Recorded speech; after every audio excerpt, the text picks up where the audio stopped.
As you get older, you gain experience. You gain the experience so that you can look back at when you were younger and realize the foolishness, the idiocy that you committed when you were young.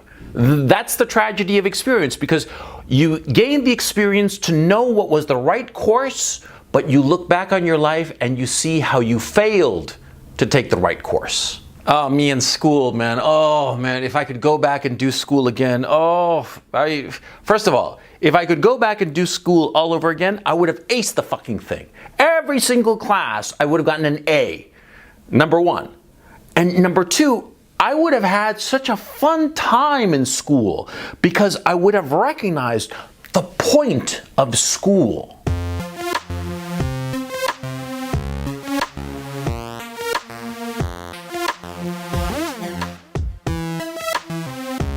You who are watching me, presumably you're still in school maybe, or maybe you're about to go to college or some shit like that, right? And so I'm here to tell you, you have to understand what is the point of school before you go to school. You have to understand and have it tattooed on the inside of your skull why you are in school. What is the objective of the school? It is only by understanding the objective of school that you will be able to handle school. You will be able to handle school and get good grades and have a good time if you understand what is the objective of school. And what is the objective of school, you might ask? Well, it's not to fucking give you an education. That's for fucking sure. You're not supposed to get an education at school. The objective of the school is to get the accreditation for your future. The accreditation you will need to go to med school or law school or whatever. To get the accreditation so some employer in the future will look at you and say, yes, you are qualified to do the job that I need somebody to do. All of school, elementary school, high school, college, grad school, it's all an accreditation game. That is the objective of school. Understand that. You see, there are people in your future employers, the people out in the business world, that they meet you and they will have no clue as to whether you're capable or not. They will only know if you are capable or not, if you're smart or not, if you're knowledgeable or not, by the degrees that you have, by the educational achievements that you have. You see, nobody walks around with their CV tattooed to their forehead and like points for their being smart and sensible and wise or what have you. You know, like in role-playing games, I used to play D&D back in the day, and each character would have certain qualities that you would roll for. There would be strength, intelligence, wisdom, dexterity, constitution, and charisma. And it's rather embarrassing that I still remember that. But those scores, those objective numbers, told everybody the objective qualities of the character. But in real life, it's not like that. In real life, we don't have, those numbers neatly laid out. We have to use a proxy. And educational achievement is that proxy. Corporations look at your CV, they look at your degree. You went to some community college and they figure, oh, he's like this. You went to an Ivy League school, oh, they think that you're like that. And it doesn't matter that you who went to an Ivy League school or you who went to a community college are, for all intents and purposes, the same individual who knows the same amount. No.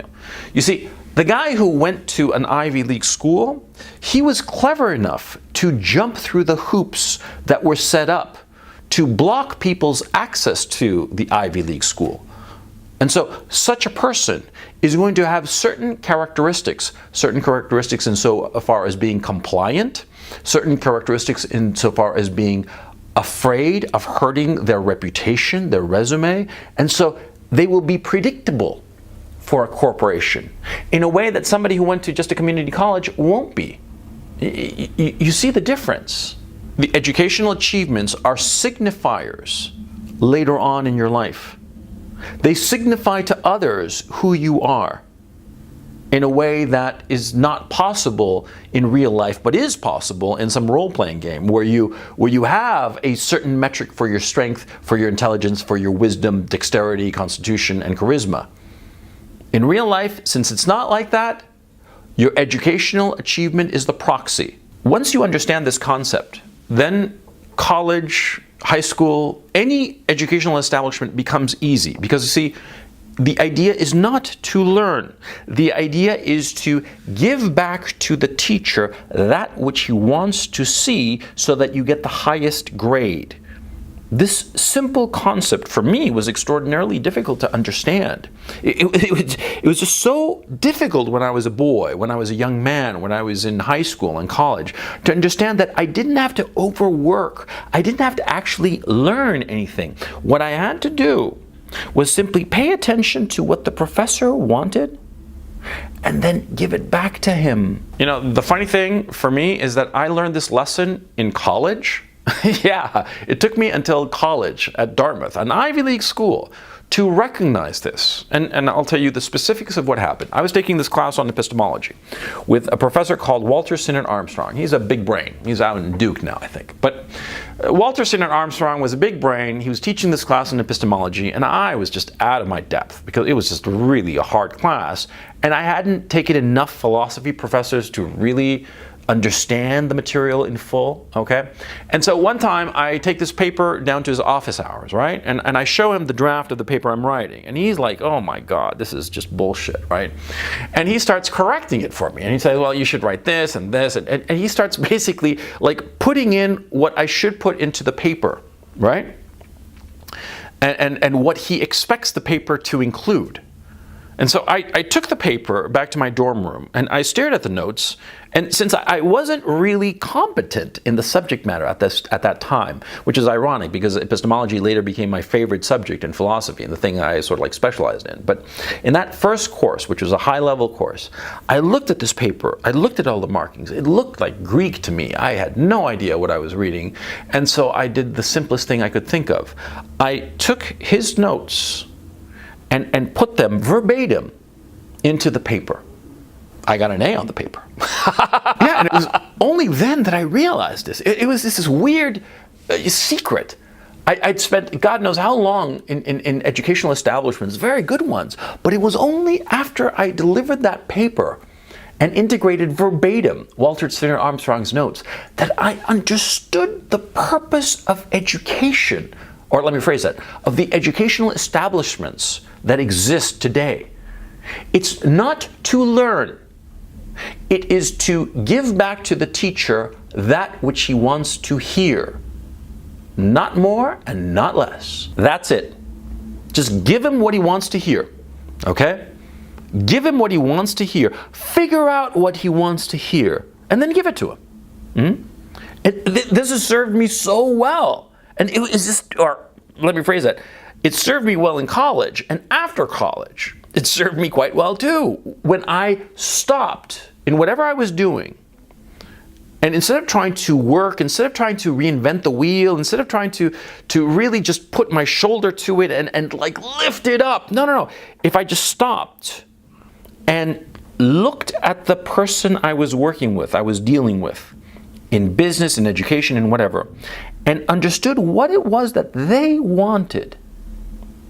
Once you figure out what they want and apply it and give it to them, two things happen. Number one, it becomes obvious what you have to do. You don't have to reinvent the wheel. And number two, it becomes easy. It becomes so fucking easy. You just have to stop and figure out what the guy that you're answering to, be it a professor, a boss, a business partner, anybody, what do they want to hear? What do they want to see? You figure that out and you got it made. Yeah. You don't have to learn anything. You just have to give them what they want. And like I said, it's such a simple thing. Education comes from experience. Education comes from learning on your own when you're truly interested. But it's not going to come from any kind of educational establishment. High school, elementary school, college. Yeah, sure, here and there you might actually learn something in some class. But for the most part, you'll find that you learn stuff, or you really learn stuff on your own. Yeah, when I was a kid, the book that was most important to me was this one-volume Random House encyclopedia. It was this big monster book, okay? And for fun, I would like skim through it because it had this very simple system where basically you open it and it would have a 2-page synthesis of some given topic with diagrams and little notations and stuff like that and a broad overview. I remember reading that book for fun, and that book taught me more than all of high school. I'm not kidding. In history and science and math and everything, I learned so much from that stupid 1-volume Random House encyclopedia. Yeah. That was like my real high school. And the high school I went to is just a hassle. And the funny part is that the high school I went to was actually like a prestigious one. A very prestigious one, in fact. Okay? But I didn't learn anything. Yeah. You don't learn in school. If you understand that concept, you who are in school now will do so much better. Your objective in school is to comply with the requirements of your professors. And you comply with the requirements of your professors by telling them what they want to hear. If you tell them what they want to hear, they will give you an A. If you tell them things that they don't want to hear, or forget to include all the things that they do want to hear, they will give you a B, or a C, or a D, or an F. They are not measuring whether you know anything.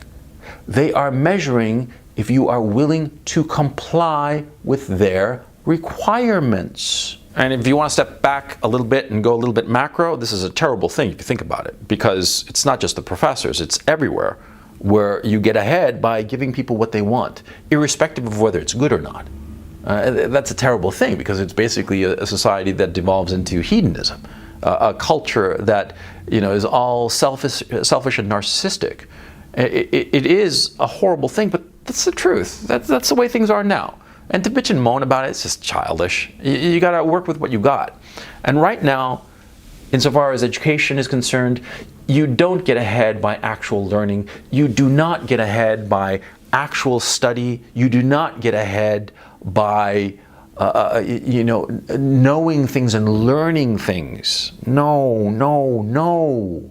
You get ahead by complying. Think of it like the DMV test, right? You've gone to the Department of Motor Vehicles, or whatever it's called in your country or city or whatever, to get your driver's license, right? You go there and you have to take some bullshit test, right? Now, the bullshit test does not really test whether you're going to be a good driver or if you're going to be a sloppy driver. No. It just measures whether you learn some bullshit from a rule book. And not even all of the bullshit in the entire rule book, just a few key issues. That's what it's measuring. It's a waste of your fucking time. It's just a compliance test. It's just to see if you jump over that particular hoop. If you jump over that particular hoop, you get a driver's license. And with a driver's license, you can do all sorts of things. See, but it does not measure whether you are a good driver.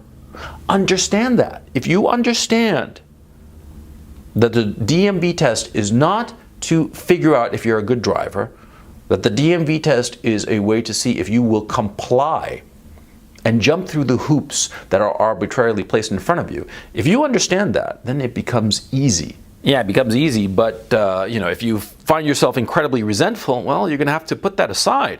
Yeah, you're going to be resentful because you're going to say to yourself, well, I thought the whole point of the test at the DMV was to figure out if I'm a good driver. You're going to ask yourself, well, I thought the whole point of getting good grades in college and high school and all the rest of it was to figure out if I'd learned anything. And you're going to become resentful. Yeah, but you got to channel that resentfulness in other directions. You got to recognize that this is the situation that you're in. You're not in any kind of school to learn anything. You're just there to comply. You're just there to jump over hoops. The quicker you internalize that lesson, the easier it'll be for you and the better you will do.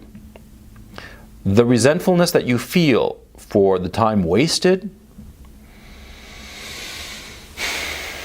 now you're just going to have to deal with it, kid.